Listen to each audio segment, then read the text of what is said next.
Let's welcome Dr. Junzhen Zhang for the next section. Welcome back. Yeah, this is our final session for day one. So, and this is also a very important session because this is our member economy presentation by all the delegates. And also we have conducted a pre-workshop survey. So our team member, Dr. Kennedy, will do the presentation after the member economy report. So this session will address the challenge in the food system during and post COVID-19 pandemic. So without further ado, let me introduce our first delegate from Chile, Ms. Macarena Espinoza. Let's welcome Ms. Macarena for her presentation. Yeah, member economy report.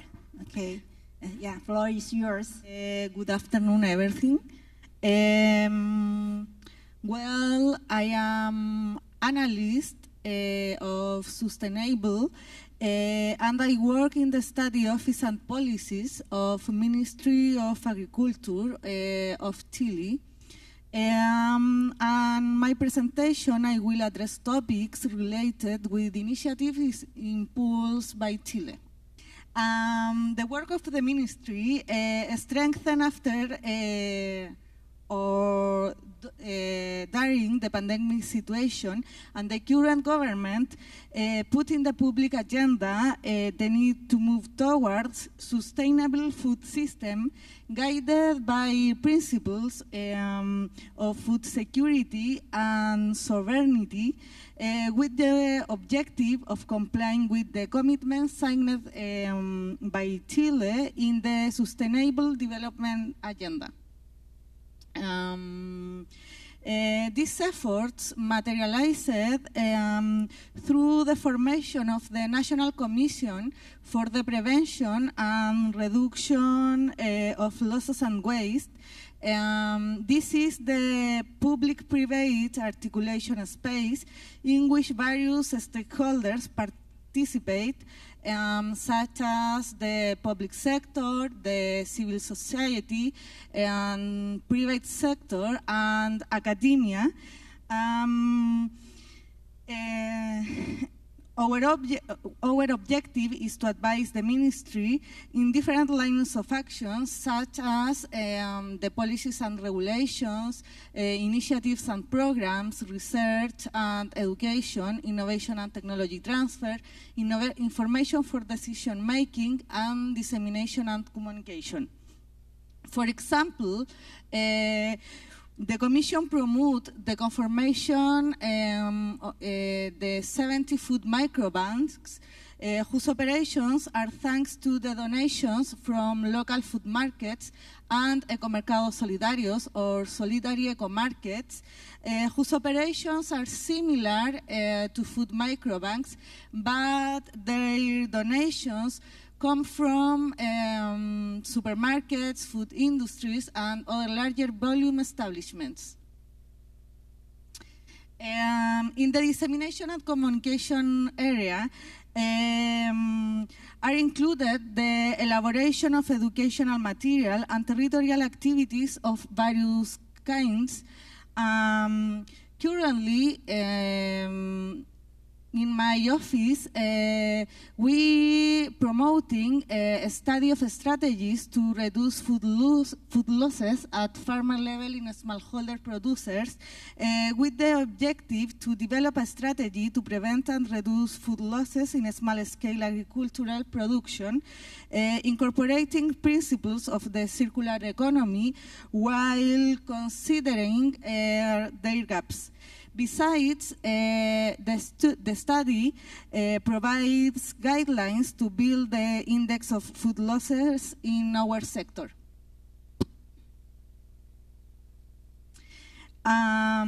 With respect to initiatives and programs, in 2022, we elaborate a repository of initiatives developed throughout the economy, and we collaborate the different programs, such as of a strategy for organic waste, and we promote regulation food fit for human consumption. As you can see, there are multiple efforts that highlight the commitment of our economy in the matter, but we still have a lot to do. This included increased efforts to reduce loss in family farming, incorporate digital management strategies to reduce food waste in food companies, food banks, and supermarkets, and strengthen innovation to promote sustainable business model as those of upcycling that use digital technologies in their trade channels. Finally, in addition to strengthen data collection. This is my presentation. Thank you very much. Thank you, Macarena, for your presentation. Okay, so now let us introduce our second speaker from Indonesia, Mr. Nur Siahlani. Yeah, thank you. Okay, so Mr. Siahlani, you have the floor. A very good afternoon, ladies and gentlemen. Thank you to the organizing committee for giving me an opportunity today to present about the digitalization and innovations in tackling with food loss and waste. Today, I would like to start with the fact about food loss and waste in Indonesia. On the screen, you see the figures of food loss and waste in Indonesia. Indonesia is only second to Saudi Arabia in the issue of food loss and waste.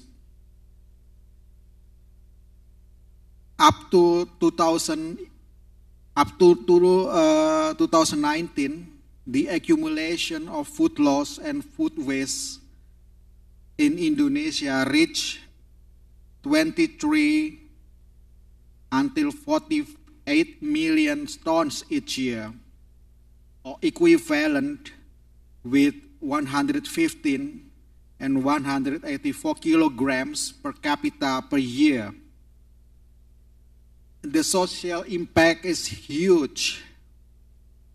This loss is equivalent with low food portion for 61 up to 125 million people, or 21% to 47% of the total population. In 2021, Food Waste Index reports estimates that Indonesia generates 77 kilograms of food waste per capita, or 20,938,252 tons per year. According to the United Nations, food waste contributes to the 7.3% of greenhouse gas emission, or GHG, every year in Indonesia. The high rate of food loss in Indonesia could be due to inadequate infrastructure between food producing regions and major population centers, which causes delays in food transportations. At the national levels,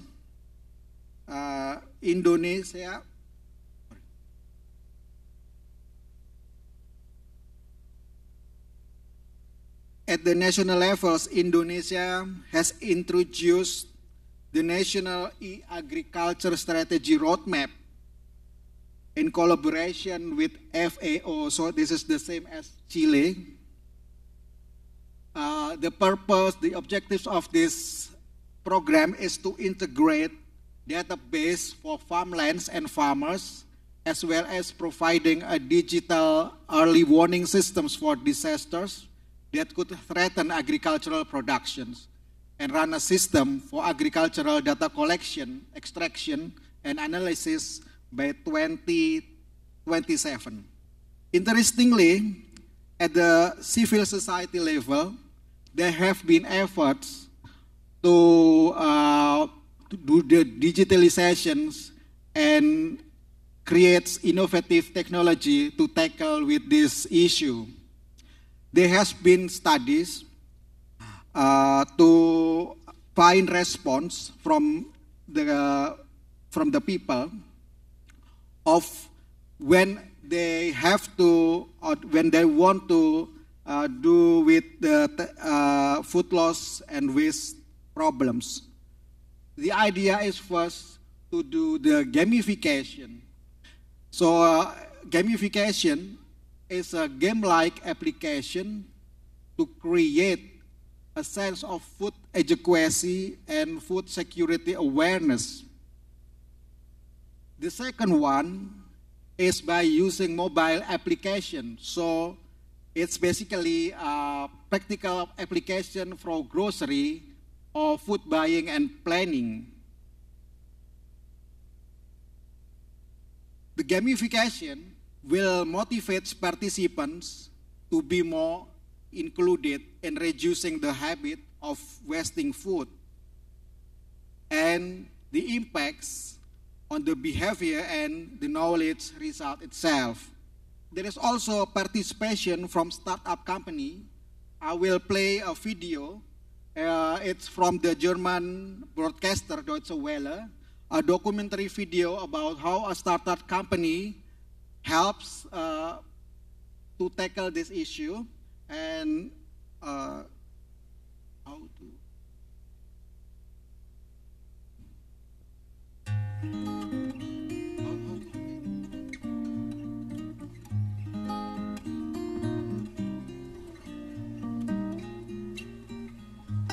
This is a company called Greens, a startup company.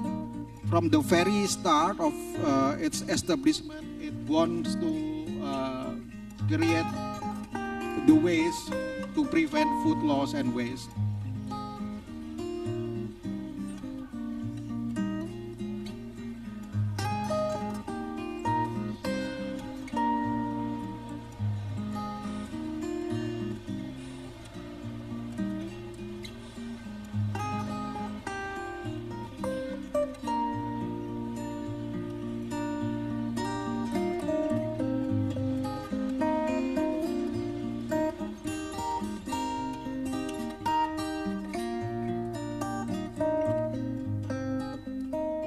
Tentunya kita bisa membuat teknologi yang kita sebut dengan green spot. Nah, jadi green spot itu sendiri mungkin teman-teman bisa lihat green spot itu adalah wadah di mana kita menggunakan macam-macam teknologi tersebut sehingga kita ciptakan yang disebut smart control environment agriculture, di mana kita membuat environment atau cuaca yang paling ideal untuk pertumbuhan tumbuhan-tumbuhan di dalamnya. Jadi saat ini kita memiliki 25 algoritma untuk 25 tumbuhan yang berbeda-beda.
Jadi memang teknologi blockchain dan artificial intelligence ini ke depannya untuk menjamin food security, keamanan pangan, baik dari segi ketahanan pangan maupun kualitas pangannya itu sendiri, tanpa melupakan bahwa cara-cara natural yang sudah dilakukan oleh masyarakat lokal dan masyarakat adat melalui penghormatan terhadap alam dan lingkungannya merupakan salah satu kekayaan local wisdom atau kebijaksanaan lokal yang patut dilestarikan.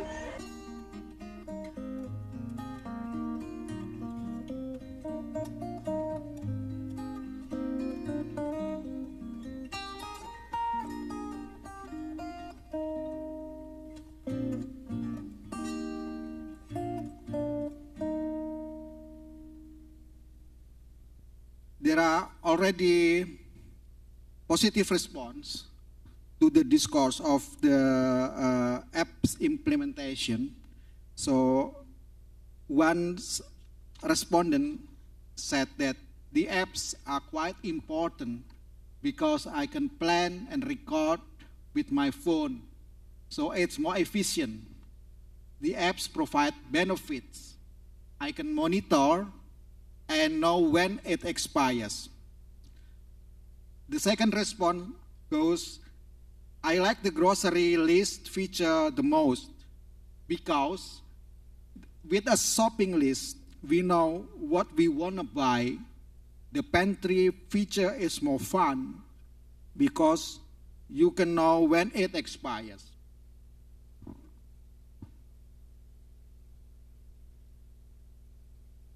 And to conclude,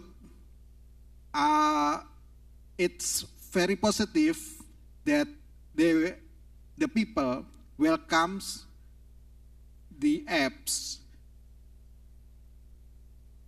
because of the perceived usefulness of the application has a major influence on the user's decisions to use the application.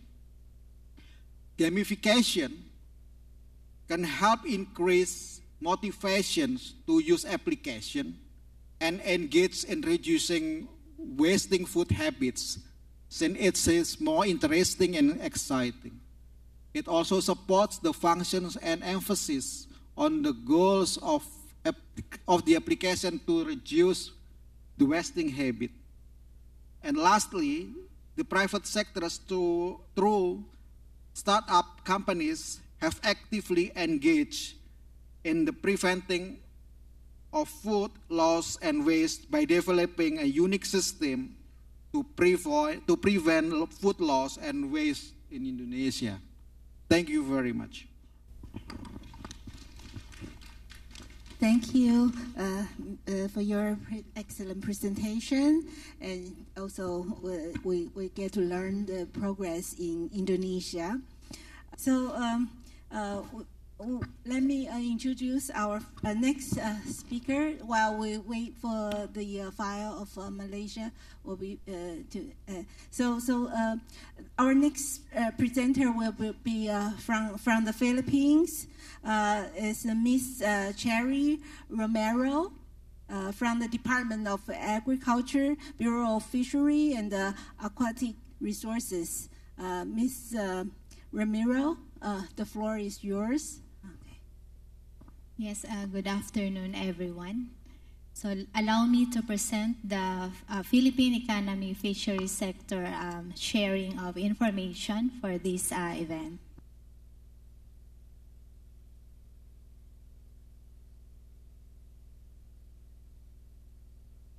Okay, so for the post-COVID-19 situation of food loss and waste, for the Philippines during COVID-19 pandemic, the sudden disruption in transporting agricultural inputs because of quarantine measures, as well as harvested fish stocks, constrained the flow of raw materials for processing plants and access of households to cheap, affordable, and available food fish.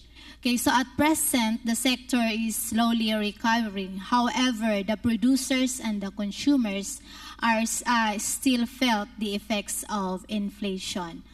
Okay, so there is still some concerns on the purchasing of cheap food products. Okay, so from the report, from the rapid assessment survey conducted by one of our government agencies covering from November to December of 2020, 62.1% of the surveyed households experienced moderate or severe food insecurity. Okay, so another factor is among the challenges in the Philippine fisheries post-harvest sector is high post-harvest losses, that is about 20 to 40% due to underdeveloped cold storage value chain and unsatisfactory hygiene and sanitation practices. So the values are quite high, and so to verify the data in current situation, in order to provide the necessary intervention, our research institute, the National Fisheries Research and Development Institute, conducted studies on post-harvest losses in the different nodes of the supply chain of the different fisheries commodities.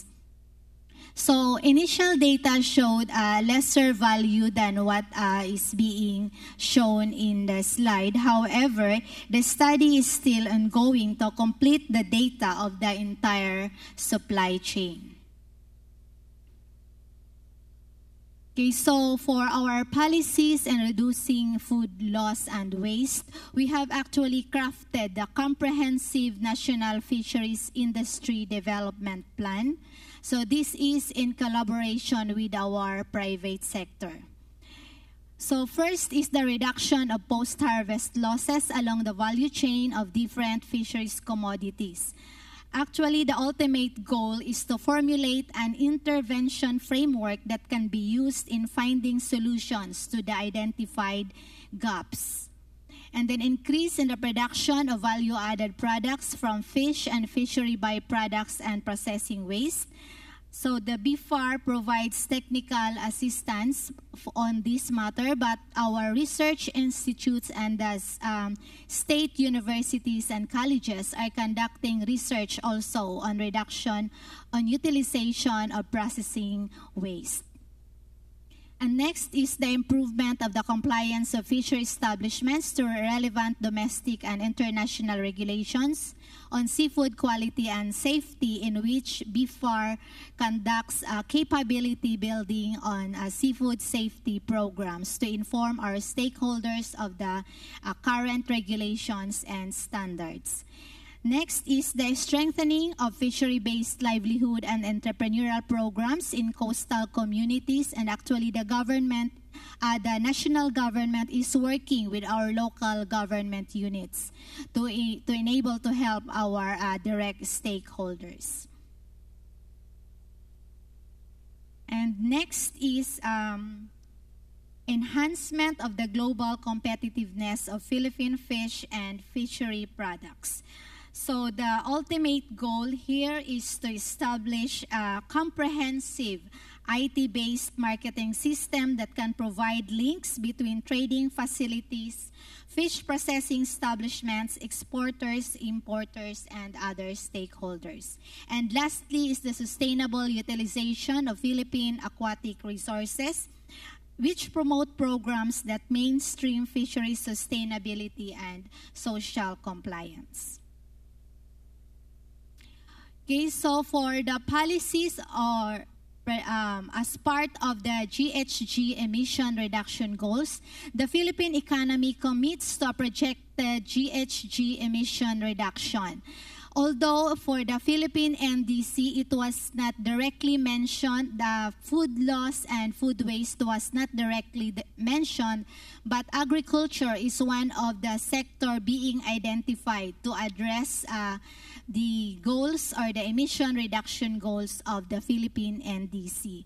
So for the fisheries sector, we have our target a 10% reduction in post-harvest losses in 5 years, which is also part of our comprehensive National Fisheries Industry Development Plan.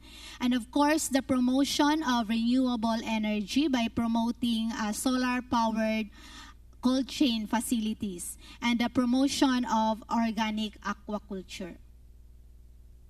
Okay, so for the examples of digitalization or innovative technologies for managing food loss and waste, we have the fish registration and the BOAT-R. Okay, so the Fisherfolk Registration System is a simplified and standardized national registration system which enhance, fast-track, and complete the municipal Fisherfolk Registry. And the BOAT-R is the domestic program for municipal fishing boats, and GEAR's registration, dubbed as BOAT-R, is a follow-through of the Fish-R program. It is designed to enhance, fast-track, and complete the nationwide registration of municipal fishing boats. Okay, so as we can see here, the Fish-R and BOAT-R is our indirect solution to food loss and waste. These are indirect initiatives, but this will enable the government to easily communicate plans and programs and to inform new initiatives to our stakeholders. Okay, next is we have the eKadiwa, the digital marketing app that links farm producers to consumers. This provides an easier and safer way for farmers, fishers, and agri-entrepreneurs to sell their produce and for consumers to access them from their homes. So now, aside from the eKadiwa, we have also the Kadiwa retail selling and the Kadiwa on wheels. Okay, so for the retail selling, it provides the Kadiwa suppliers an area to directly sell their goods to the consumers. And for the Kadiwa on wheels, it is a mobile market to serve directly to the communities. Okay, so these are just our examples of strengthening food system resilience. For the fisheries sector, specifically for the BFAR, we regularly conduct capability building on food safety programs and fish processing technologies. And we also provide inputs on small post-harvest equipment like the chilling tanks and also the ice-making machine. And of course, some logistic supports like the seafood on wheels. Okay, so for the initiatives in our economy, further initiatives to tackle food loss problem, we have the Philippine Cold Chain Industry Program, which was launched in 2020. This is in partnership with the national government, particularly the Board of Investment and our private sector. And just currently, we have launched the collaboration between government and private sector for the establishment of solar-powered ice-making machine, as shown in the picture. So hopefully, this will be realized, and the government will initially purchase some units of this ice-powered ice plant, which will be set up in areas, particularly in islands where electricity is a major issue or have some challenges. Okay, so I think that's all for the Philippine economy. Thank you very much. Thank you, Ms. Ramiro, for your comprehensive progress report from the Philippines. And is it Malaysia? Okay, yeah. Okay, now let us turn our floor to Mrs. Razali from Malaysia. Marty, yeah, the floor is yours. All right, thank you. Okay. So I will present our projects that had been and also being conducted to establish Malaysia Food Loss Index baseline. So the first project, reinforcing capacity to improve the measurement of food loss. This project actually had been conducted during pandemic COVID in 2021.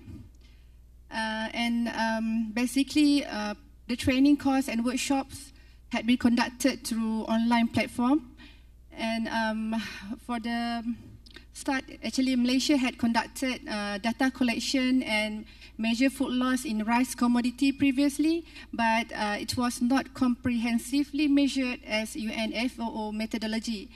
So then to establish the Malaysia Food Loss Index, other than rice, we need to include several commodities to be include and measure on an annual basis. So this training focus on food loss measurement for several commodities, Sustainable Development Goal, SDG 12.3.1, and also we focus on value chain analysis and identification of post-harvest loss points.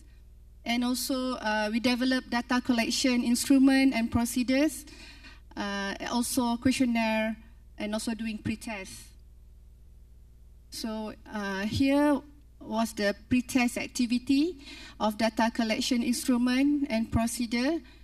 We did for pineapples and tomatoes in Malaysia. And this is the results of supply chain analysis that we have updated from previous supply chain. The supply chain of pineapple quite complicated. Start from the producer, sometimes directly to the consumer, supermarket and exporters, but sometimes there is 2 or 3 tiers involved in the supply chain. And here are the photos that we record the food loss in the field. And because of the sunburn of the weather. And here are the tomato value chain analysis. It's not so complicated as pineapple, usually from production and directly to the retail and also to the exports. Okay, this is the tomatoes packing house in Cameron Highlands, Malaysia. And this project currently still ongoing. After the reinforcing capacities project, then now we are ready to apply that training into pilot data collection and measure fruits and vegetable losses in selected region in Malaysia. So the objective is to further strengthen Malaysian officials' capacities to measure fruit and vegetable losses through pilot survey and loss percentage estimation in selected region in Malaysia. So the outputs, the Malaysian official capacities to measure harvest and post-harvest food losses for selected commodities, data collection instrument and procedure to measure food losses, and also we want to identify critical loss point, causes of post-harvest losses, and viable as well as sustainable solution, including investment needed to mitigate losses. So here I share the food loss index formula that we will apply to measure the Malaysian food loss index. This formula we will calculate over time, comparing a national average food loss percentage.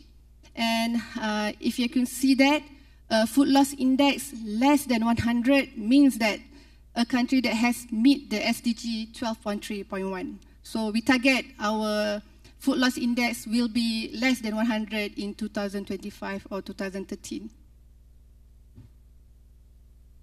So here are the work plan. As you can see, we are in July, so we are due to hire enumerators and training for enumerators. And after that, in August, we will conduct data collections and data analysis, documentation, as well as final workshop to present results to stakeholders for review and finalization. These all plans are guided by UNFAO. So here are the photos during stakeholder workshop in Johor State, Malaysia, and also in Kelantan State.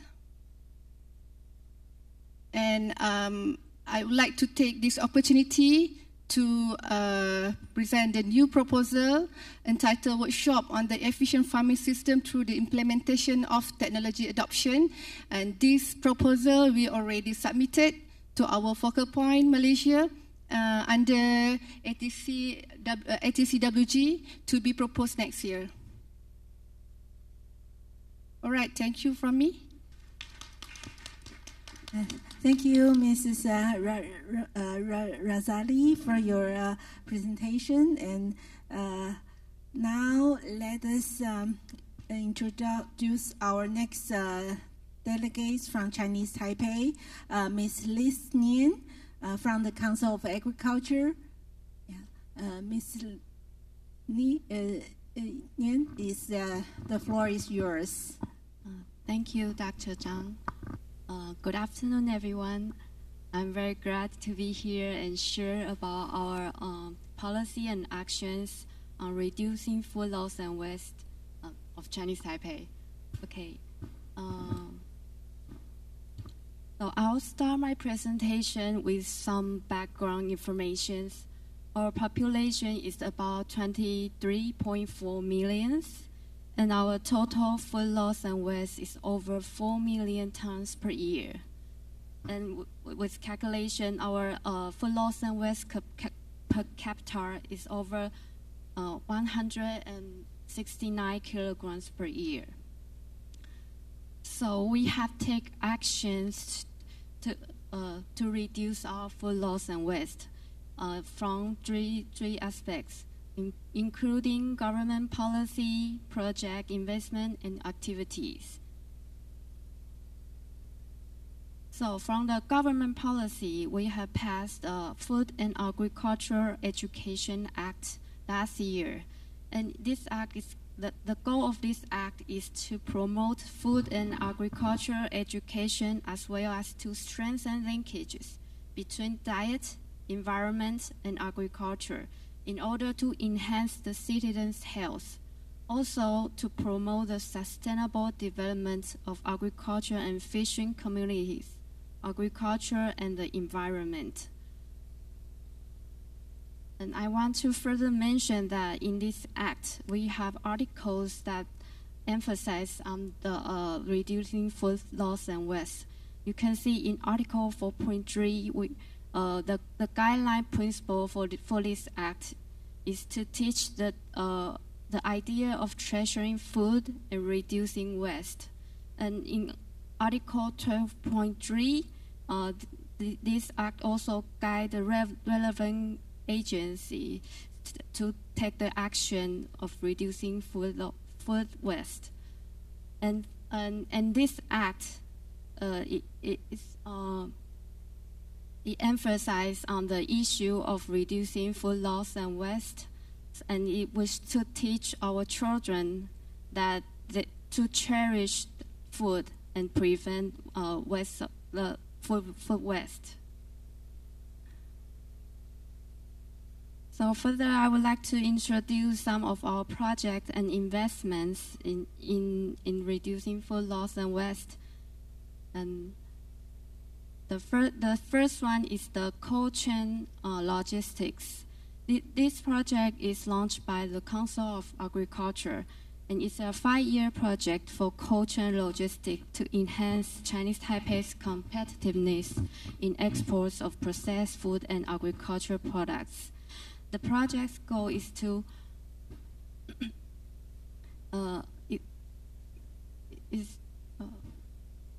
the new projects are mainly aimed at Chinese farming products, including fruit and cereal grains. Also, there are 2 flagship distribution centers in Taoyuan and Pingtung County, and 8 regional distribution centers will be established to increase handling capacity and boost export volumes. So the centers for heat treatment of food products and low temperature quarantine labs will be upgraded. And the facilities for cold chain storage systems, a large fruit and vegetable market will also be improved. And also in this year, the new Taipei City they promote establishment of the biomass energy center. It is expected to use 20 tons of food waste for anaerobic fermentation. And by anaerobic fermentation, the biogas generated can be used for power generation. The daily food waste in New Taipei City is about 450 tons. So with this biomass center, they can not only generate green electricity, but also reduce carbon emission by 90%. Also, we have further implement the organic fertilizer plan. In this year, the Environmental Protection Bureau of Yunlin County used food waste as organic fertilizers. It is also used to fertilize community and school gardens that supply organic vegetables to a local 5-star restaurants. Also, we have from private company that use black meat as organic fertilizers. And the last example that I would like to show is the Smart Cold Chain Fresh Food Logistics Center. The company Full Fruit Company, they invest 2.5 billion NT dollar to build a new cold chain fresh logistics center in Tucheng Industrial Zone, New Taipei City. And this new factory has full temperature storage, rapid freezing equipment, and aseptic automatic cutting and packaging production lines. I think we will have a field trip tomorrow to visit this company, so you can find more details tomorrow. And last part, I would like to show some of the activities that including conference, workshops, and forums that are related to reducing food loss and waste. They are held by different ministries like Ministry of Health and Welfare and Environment Protection Administration, also Council of Agriculture and local government. So in APEC, as the lead economy for the implementation plan 17E of the APEC Food Security Roadmap towards 2030, Chinese Taipei will review the progress on measurement and data collection on food loss and waste reduction in 2025. So this ends my presentation. Thank you. Thank you, Liz, for your presentation. Now, let me introduce our next delegates from Thailand, Ms. Linzer Rico from the Office of Agriculture Economics, Ministry of Agriculture and Cooperative. Ms. Linzer Rico, the floor is yours. Thank you. Good afternoon, ladies and gentlemen. I'm Pachalarat Limsirikun from Thailand, and I'm delighted to share our current initiative to reduce food loss and waste, and a brief of survey report on progress and challenges in the food system during post-COVID-19 pandemic in Thailand. Next. Let's see our effort in food loss reduction. We are in the process of establishing a national baseline food loss. We have taken steps to comprehensively study and analyze in 16 selected commodities, such as cassava, tomato, cabbage, UHT cornmeal, veg tilapia, mung beans, banana, longan, mango, chili, lettuce, oil palm, chicken egg, white shrimp, and sugar cane. After establishing the national baseline, our next focus is to collect data on food loss for this specific product on an annual basis.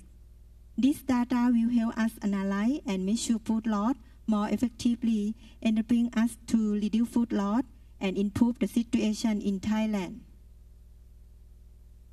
Moving on to food waste management, we have implemented the National Action Plan for Food Management Phase 1 2023 to 2027. This plan involves research study and data collection with indicators aimed to reducing the proportion of food waste compared to solid waste at the community level. Additionally, we will measure the annual decrease in food waste per person. We are using these indicators to track our progress based on the national baseline. We also collaborating with the private sector. For example, Lotus plans to reduce its own food waste and support Thailand in achieving a 50% reduction in food waste by 2030. Marriott Hotels in Thailand have partnered with the Scholar of Subsistence Foundation (SOS) to donate surplus food to communities in need. In 2020, this hotel donated over 33,000 kilograms of surplus food, providing nearly 140,000 meals to underserved communities. Next. Furthermore, there are several companies in Thailand dedicated to selling or upcycling imperfect food. Allow me to share you our three of them: AgriVeggie, Platform Farm, and Happy Grocers. AgriVeggie focus on selling organic fruit, vegetables, and processed products online. They specialize in offering imperfect produce, which is still high quality and nutritious, by providing an outlet for unattractive fruit and vegetables. AgriVeggie help farmers increase their income while reducing food waste. Platform Farm sell surplus, imperfect, and near expiry produce at discounted price, typically 30 to 40% less than supermarkets. This allows consumers to access nutritious food at affordable price while supporting farmers by preventing their produce from going to waste. Happy Grocers work closely with farmers and small business in Thailand to select more eco-friendly options. They prioritize sustainability, fair trade, and minimal environmental impact. Preventing food waste is an essential part of their mission. In Thailand, we also have user-friendly mobile applications that help consumers reduce food waste. For example, the OHO application offers up to 70% discount on every menu, contributing to the fight against global warming. Additionally, special discounts are available each day, such as the Golden Time discount of 40 to 50% off. Another app called Yindi provides up to 70% discount on surplus food from premium hotels. It allows users to serve meals in advance for today and tomorrow. By using the app, they can also support surplus food initiative through the SOS Foundation. This concludes the report on Thailand effort in managing food loss and waste. Thank you for your attention.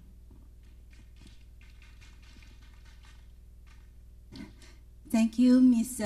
Lim Rico, for your report. Now, let us introduce our last speaker from Vietnam, Ms. Phan Thi Hong Han from the Ministry of Agriculture and Rural Development. Ms. Han, the floor is yours.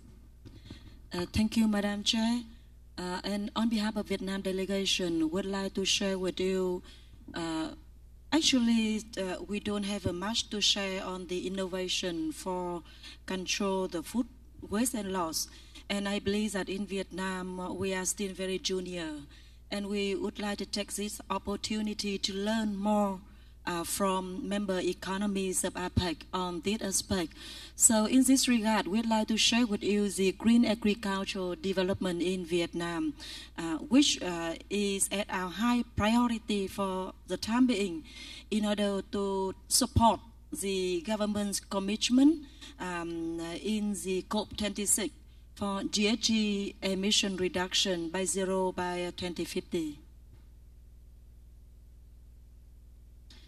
So you can see that in Vietnam, the agriculture plays a very important role because it shares almost 12% in the GDP with the growth rate very stable, 3.36%. And also we provide livelihoods for a large number of labor in the rural country, around 36.7 million farmers still engaged in agricultural sector. And also rice production is a very strong sector in Vietnam. Through that, we contribute to secure the global food security. Annually, we produce 42.6 million tons of rice, and we export around 6 to 7 million tons of rice to international market. And with fishery, we are also very strong contribution to the nutrition security, not only in the country, but we also hope to export quite a lot to global market. And you can see in terms of trade, we export and also at the same time we import. However, you can see the great surplus in agricultural product export. And that's why during the COVID-19, even post-COVID-19, in Vietnam, we don't have any problem with the food security or the hunger for anyone in the country. Even during the tough time, the most tough time during the COVID-19, we still could distribute food to every our citizen in every corner of the economy. It is some figure about food loss and waste in Vietnam compared with the South and Southeast Asia country. So you can see that the Vietnam, the percentage or the proportion of food loss and waste is still very high compared to other countries in the South or Southeast Asia. In terms of vegetable, fishery, of meat, and anyhow, like I mentioned, as a production country, we focus quite a lot on the production side. So that's why we also have a technology innovation to control the food loss, but not much for the food waste. And we even don't have a systematic database for the food waste in the economy.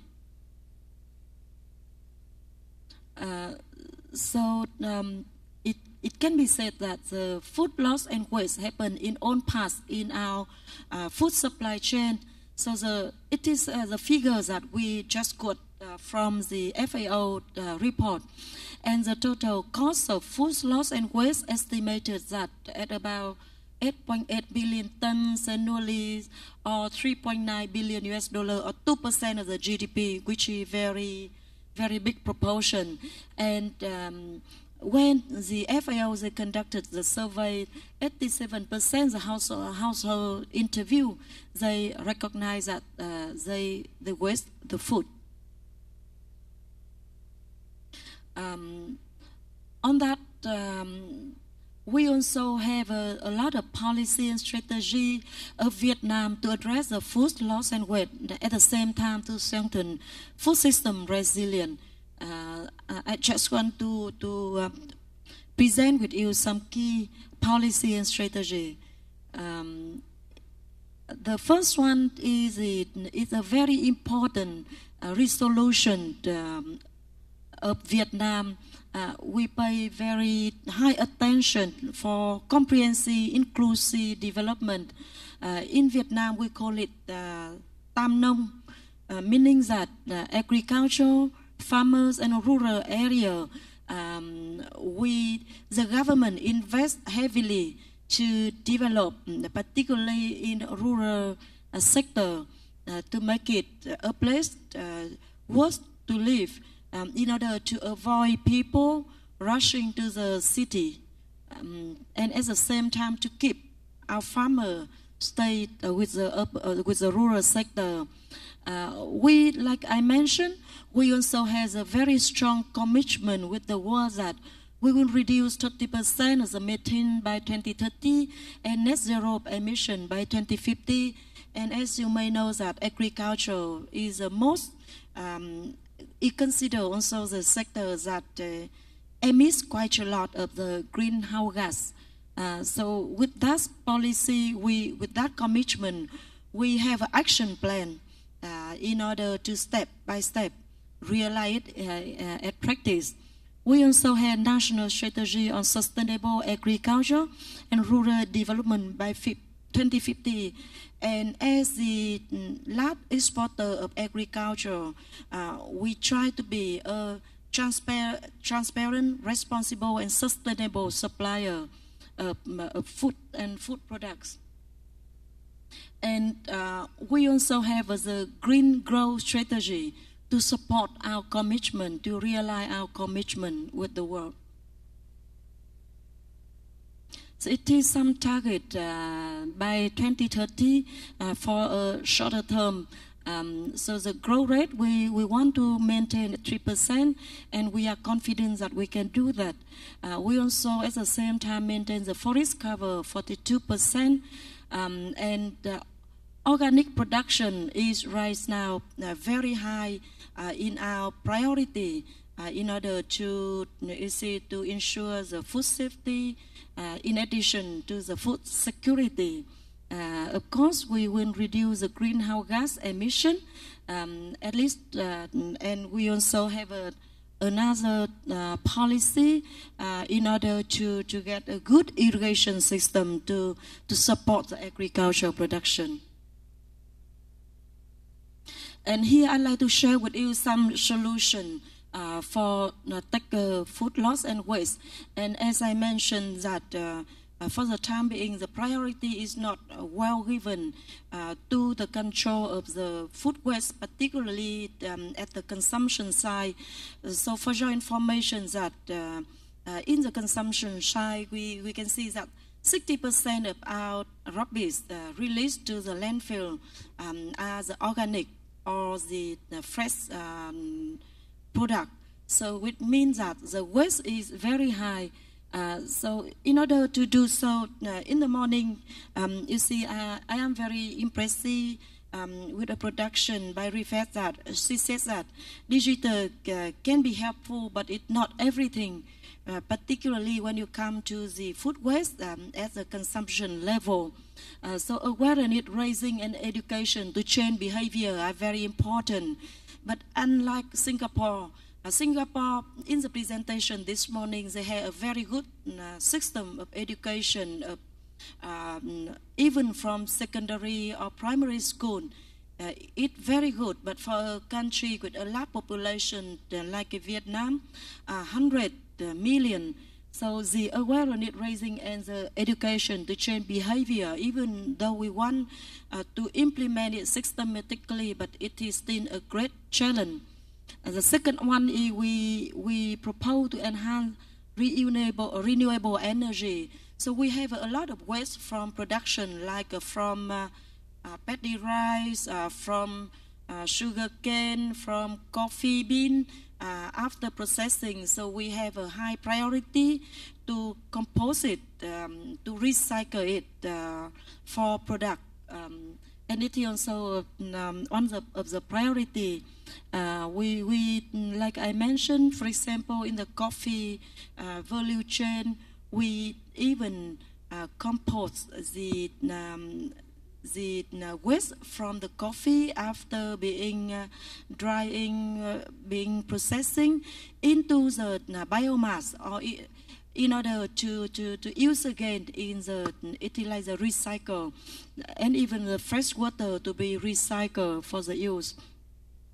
And we really need the public investment because for the food loss control is very important. If we can have a good infrastructure like the storage, the transport, the cold chain, so public investment is also very important. And finally, to develop the e-commerce in order to timely deliver the fresh product to the consumer. In this regard, like this morning I mentioned that we really would like to learn and to know if we have any international cooperation program in place for food loss and food waste control. Vietnam would love to join. And finally, before I close, I'd like to have some recommendation for APEC cooperation. The first one is we, as economies that are less in terms of the control and prevention of food loss and waste, we really would like to share information, the lesson and experience from other more developed member economies in order to address the food loss and waste. It is the first point. The second point is import and export economies. I think that the cooperation for simplify and transparent procedure for quick clearance of imported fresh products are also very important. If we can enhance the APEC cooperation in this aspect, it's also very important. The third one is more investment in training, innovative technology for food preservation, processing, logistics, and cold chain. In Vietnam, we have a very open policy and environment to attract the FDI investment in this aspect, in the innovative technology transfer for food preservation, processing, logistics, and cold chain. And we want to attract more investors to coming into our economy. And finally, we can have capacity building, and also we have a different kinds of cooperation from developed economies to developing in order to support us for reduce food loss and waste to good, increasing regional food security and decreasing GHG emission. So thank you for your kind attention. Thank you, Ms. Man, for your presentation. I think this presentation also is a very great for our finalize our member economy report and information sharing. In this session, we have 7 member economy report, starting with Chile and Indonesia, Malaysia, the Philippines, Chinese Taipei, Thailand, and Vietnam. So let us thank all the delegates for their excellent preparation and also the very comprehensive report. Now, let me turn the floor to our next speaker, Dr. Kenny Dee from Academia Sinica. He has a very tough work on the APEC survey. This is very difficult because it's across different economies and in a very short time period. So let us welcome Dr. Dee for his presentation of I think it's a preliminary survey report. Okay, so Dr. Dee, you have the floor. Thank you, Professor Chang, for the introduction. Actually, the work is mostly the ones who responded. Thank you very much. Our job is just to send out the emails. It's not really that difficult. I mean, summarizing the results and then presenting it, yeah, but the actual responding to the survey, that takes a lot of effort. So thank you so much for everyone who responded, especially for those who gave us elaborate answers in the open-ended questions. We had a lot, especially, I think, from Mexico, from the Philippines, from Thailand. The open-ended questions, the answers there were quite useful. But unfortunately, I cannot do justice to all that due to time limitations. But I hope you do get a copy of the final report to this, which will be available hopefully, usually it's within 6 months. All right, so the respondents, it jumped. Never mind. The respondents for this, we have 36. Now you see on the screen 33. As Professor Chang earlier said, this is just the preliminary results. When I prepared this, there were only 33. But some of you answered on Monday. Anyway, most of the respondents are from Asia, and then most are from the government sector.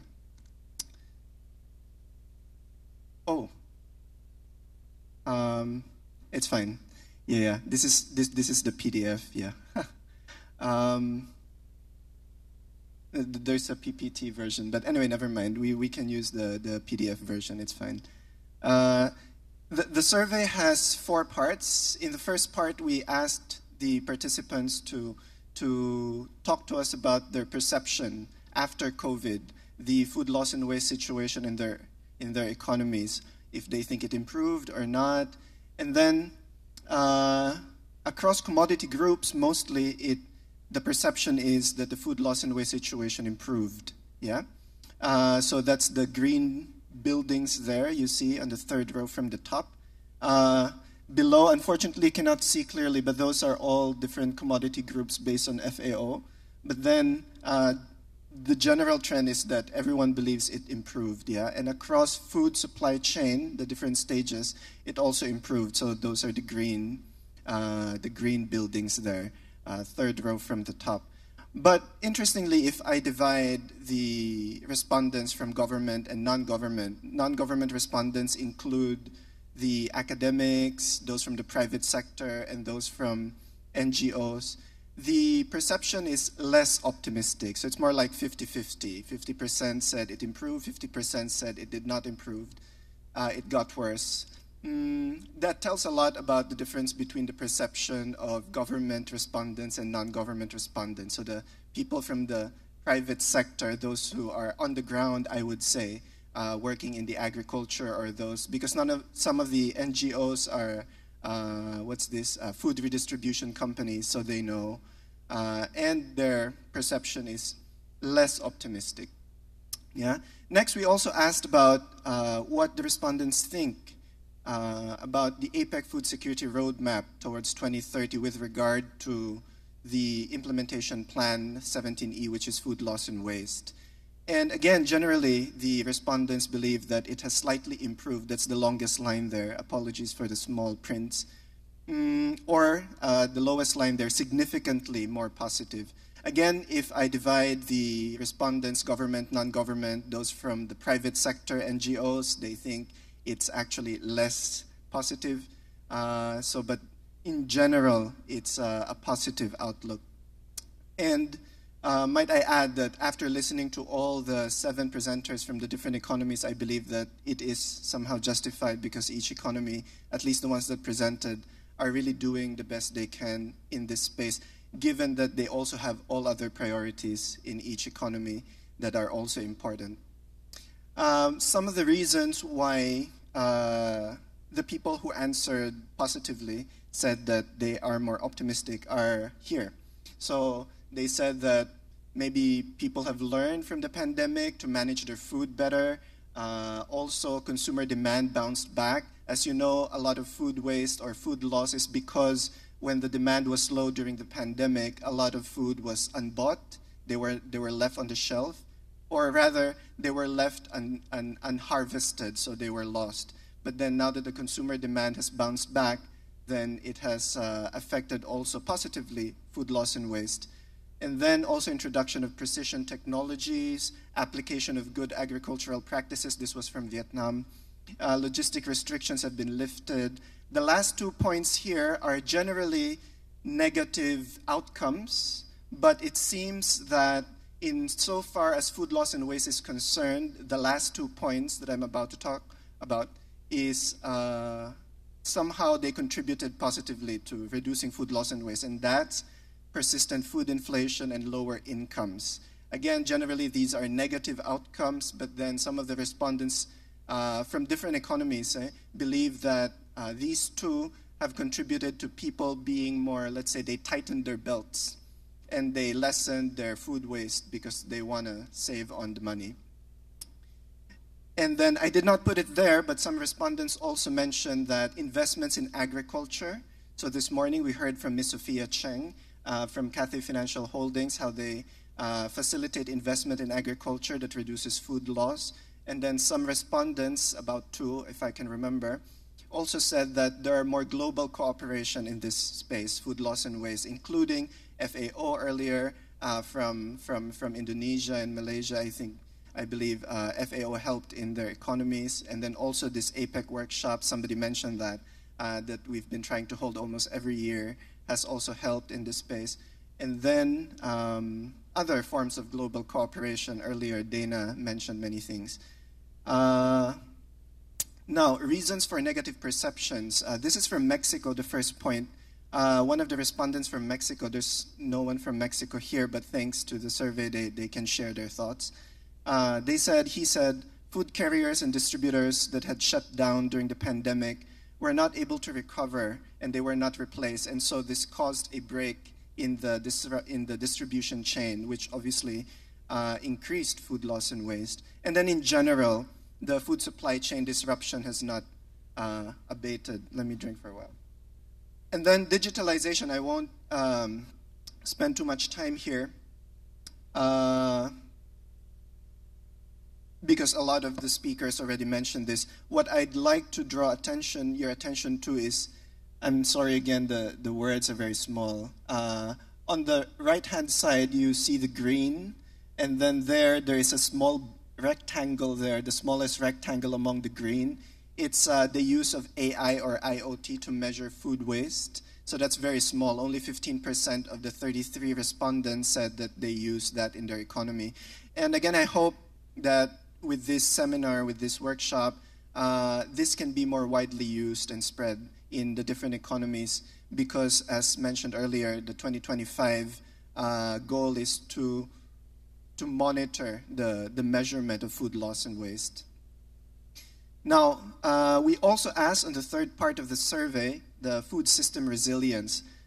We asked the respondents to rank from 1 to 5, 5 being the highest, what they think is the situation of the food system resilience. And now we divide, that's based on the definition of FAO. That's divided into actually 5, but we included the last one, livelihood of agri-food actors. So 6 dimensions of food system resilience. Now, generally, most of the respondents stayed in the middle, so you can see the green and the orange. So the different dimensions there, let me just read because it's small. Stability, second is sustainability, third is availability, then accessibility, and then fifth is utilization, which involves sufficient, safe, and nutritious food. The sixth one is agency, which means that it's for everyone. And then the last one is livelihood of agri-food actors. So if I make a simple weighted sum of these scores, this is an old version. If I make the available PPT when you go to the Google Drive will be the updated version. And there is a graph there of the weighted sum. The highest would be availability and accessibility and sufficient, safe, and nutritious. This is important because this morning, Dr. Maximo Torero, he mentioned that food loss and waste contribute to accessibility and, or reducing food loss and waste, contribute positively to higher availability and accessibility of food, as well as sustainability. Unfortunately here, according to the respondents, sustainability is quite low. But the lowest here, if I make a weighted sum of the scores, is livelihood of agri-food actors. Now, I'm going backwards. The last part of the survey, we asked about food loss and waste in greenhouse gas. Now, I don't need to explain why this is important. Almost all the speakers spoke about this, especially Brian Lipinski this morning. And we asked them generally, do they measure food loss and waste? Now, on the left is food loss, on the right is food waste. Now, let me just help you go through, because the words are very small. We first look at the inner circle. And as you can see, it's almost half and half, right? So half of the respondents said yes, they measure food loss, and they also measure food waste. And among those who said they measure food loss, about 4 out of 16 in this case, measure also the GHG equivalent of their food loss. And also, if you go to the food waste, it's the same more or less. 6 out of the 16 measure the GHG equivalent of their food waste. And I'm not surprised because there are more economies that mention food waste in their NDCs and in their GHG commitments than food loss. And so it's not surprising that more of them measure the GHG equivalent of food waste rather than the equivalent of food loss. Now, interestingly, when I also looked at the NDCs of the different economies, APEC economies only, so that's relatively easier, it's only 21, and their commitment plans. None of them actually have a target for food loss and waste. 2 at least, I remember, have a target for waste in general, which includes food waste, yes, but it includes many other things, industrial waste, water waste, etc. Now, but interestingly, a lot of them said, yes, we do measure food loss and waste. Now, in the next question, we asked them, next set of questions, we asked them about whether they include food loss and waste in their GHG reduction plans. And here, the biggest part of the pie on the lower right, many of them, 18 and I believe is 19, said that yes, they do include food loss and waste in their GHG plans. And those who said no, that's the part in the graph that has kind of shooting out there on the top. At least 1/3 of that said that they do have plans, even though at the moment they don't. But then, this is from the respondents. Now, when we look at the GHG reduction plans, and I will explain because my counting is different from WWF. Out of the 21 APEC economies, only 4 categorically mention food waste. Now, I did not find anyone who mentioned food loss. I know that Brian this morning reported that Canada and China has, so now I have to recheck. What I do find in Canada is in British Columbia, because in Canada, their NDC, they divide it per province. In British Columbia, they do have circular economy, which theoretically does reduce food loss, but the word food loss does not appear as far as I remember. So among the 21 economies, I did not find food loss. Now, with China, I have to recheck that because it was in Chinese. And food waste, now out of the 4, so that I will tell you who are included in the 4. The first one is People's Republic of China because of the Clean Plate campaign. And then you also have Hong Kong, China, because in their plan, they have a Climate Action Plan 2030 plus.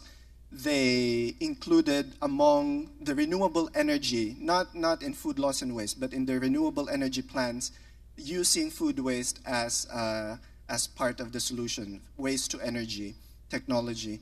And then you also have, let me check, I have it here. Yeah, Canada, of course, Ontario. They aim to eliminate food waste that goes to the landfill. So they specifically mentioned food waste. And then Chinese Taipei, because they mentioned in their net zero by 2050 plan, 0 catering waste, and I assume that means food. Now, I did not include organic waste. Those who said they tackle organic waste, I put on the second point, because organic waste, yes, does include food waste, but it does include other things like livestock manure, byproduct from agriculture, which are not really food waste, including pet food waste is part of that, but so I did not include that on the first point. So those who said that they do include that in the implementation plan, there are 9 out of 21 economies. And then the third point, those who mentioned them as part of the sectors covered, like the Philippines earlier, Ms. Cherry Romero mentioned, in the Philippines, they do not include food loss and waste, but in the scope covered, they include agriculture. And some economies also include both agriculture and waste. But again, that means in general. It includes food waste, but includes many other things. So that's like a brief summary of the things that we've gathered. And that's it. Thank you very much.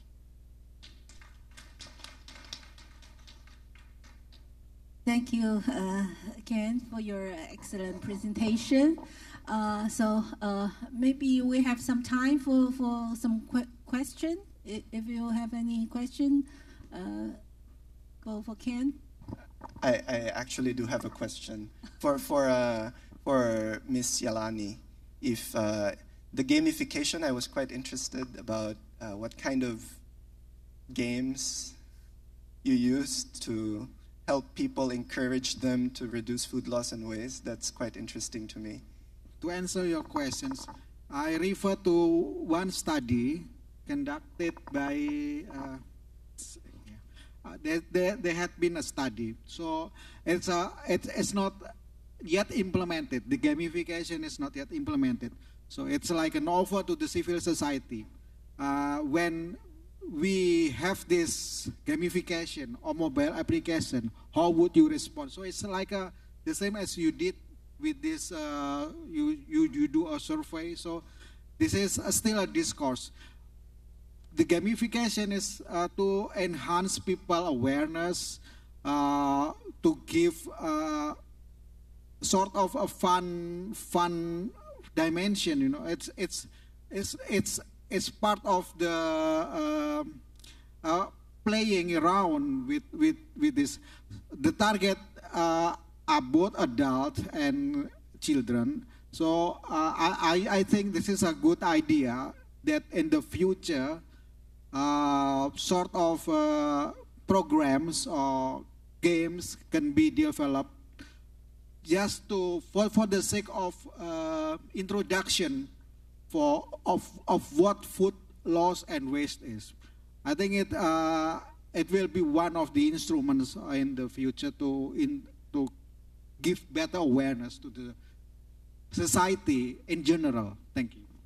Okay. If no, then I think it's time for let us close the session. Our member economy report and our APEC survey report. Let us thanks again for all the delegates and speakers. Thank you.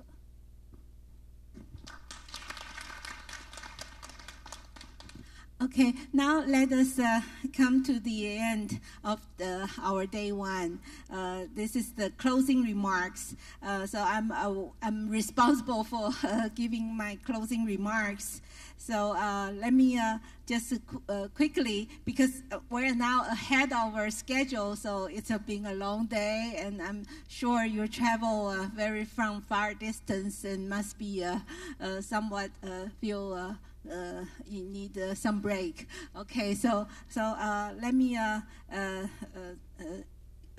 give my closing remark now. Again, dear distinguished guests and delegates and ladies and gentlemen, I hope you have enjoyed your first day at our workshop. Thank you all again to travel to Taipei from far and near distance. We have a long day, but I think it's still, we consider it's very productive.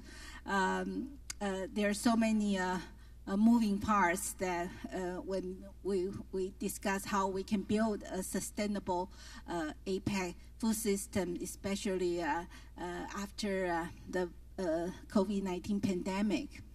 I'm glad that we have discovered a number of key issues in the application of digital tools. I think many years ago we started talk about the application of digital innovation. We begin with mobile phone, some app.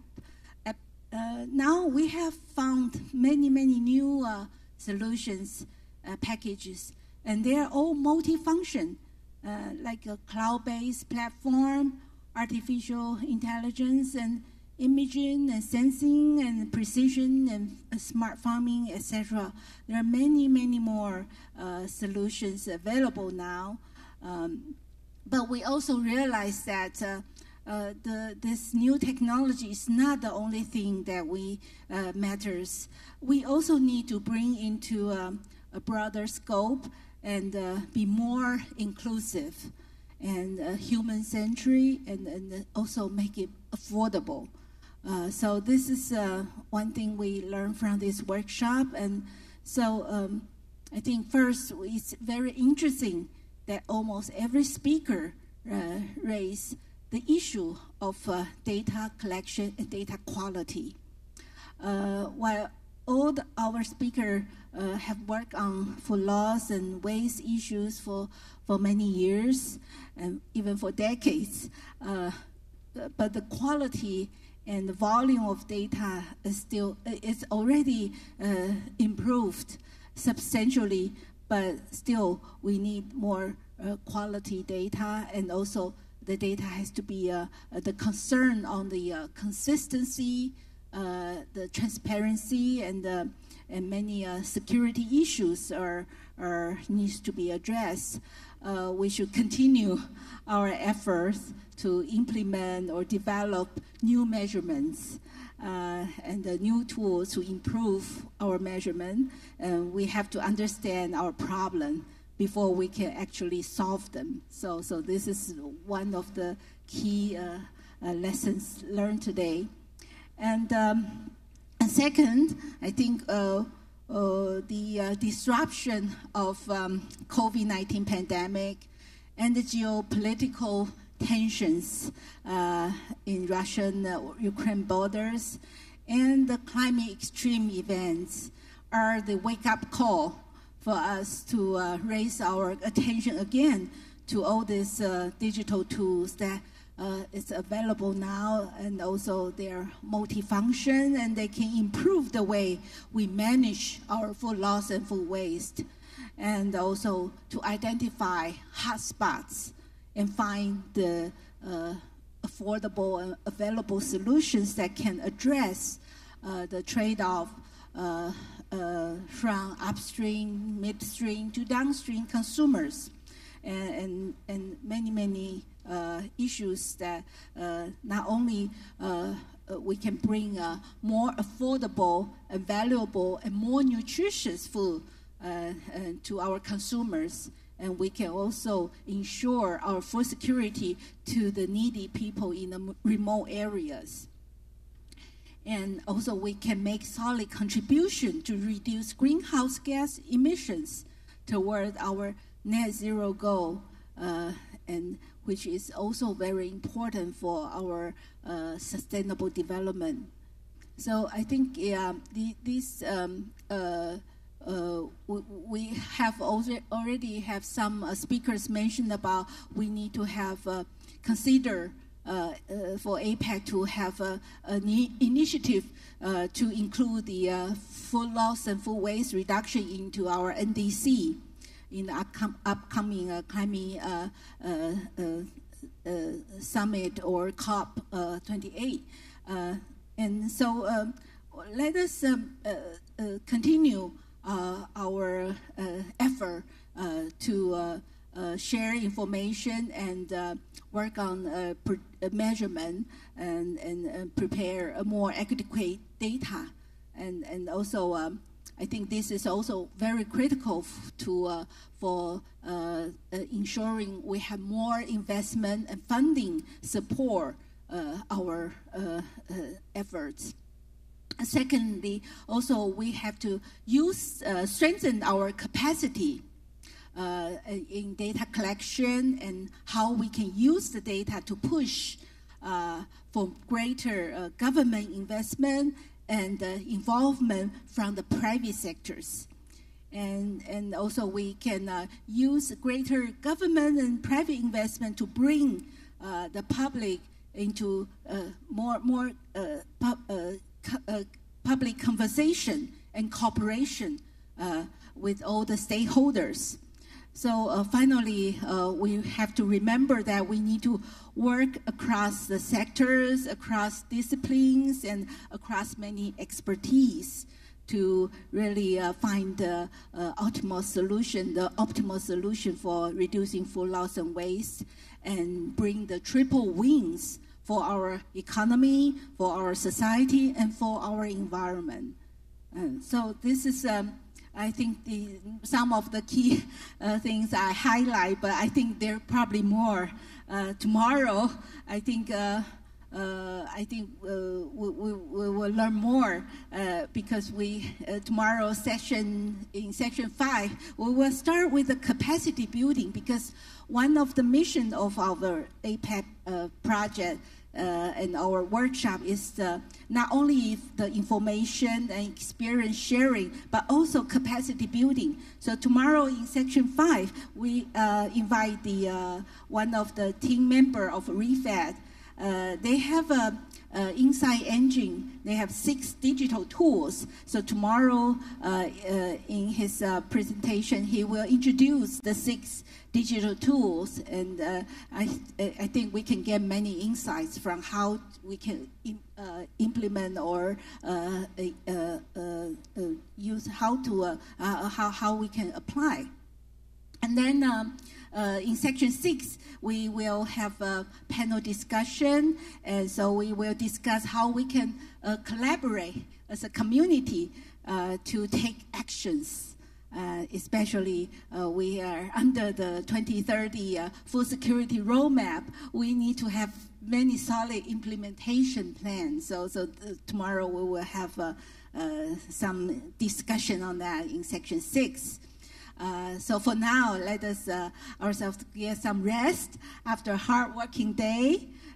We have a field trip schedule in your package you can look into, and we look forward to seeing you all in our welcome banquet tonight. We have a welcome banquet, and so we welcome you to, we will see you again tonight, and we look forward to see you also tomorrow. I think I hope we have built a good foundation to start, stay connected. And thank you very much. Okay, thank you.